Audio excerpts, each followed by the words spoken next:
I kept asking myself, the sky, and anyone who would listen, how could this happen to me? The person I trusted with my well-being, with my safety, betrayed me in my own home. How did I allow this to happen to me? Why did I drink beyond comprehension?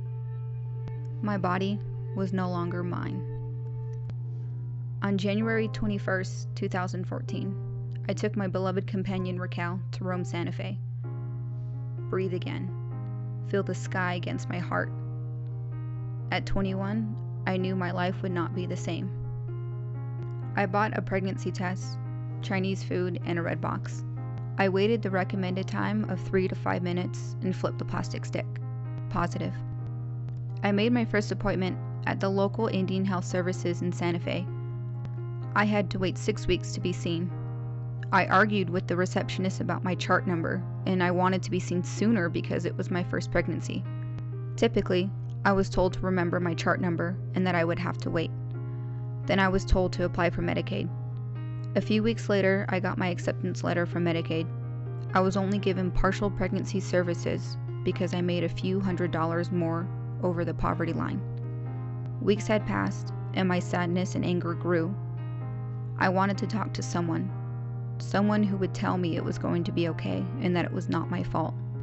In the true tradition of Indian Health Services, I would have to wait weeks to be seen. Any paperwork given to me about my pregnancy was a faded copy of your baby's progress written 14 years earlier.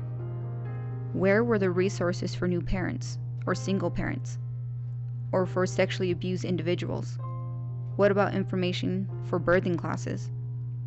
I was fighting for resources, and I had to decide, do I want to keep my baby or put him up for adoption? When I first heard my son's heartbeat, it was steady and loud, like a drum keeping time with a beautiful melody. I left my appointment knowing what I had to do. I picked myself up, and I left the past behind. I changed the path I was headed on. I wanted to be healthy, positive, happy, and I knew that one day he would be my best friend. My son became my world overnight.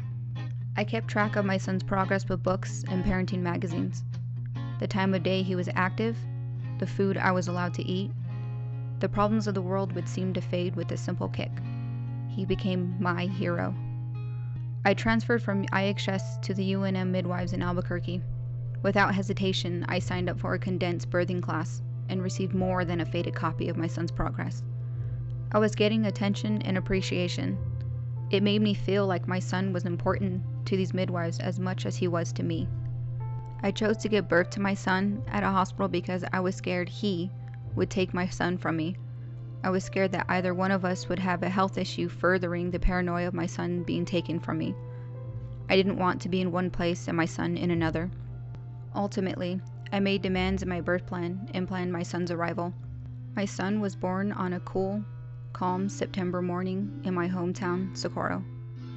He didn't cry out. They laid him on my chest despite their procedures post-birth.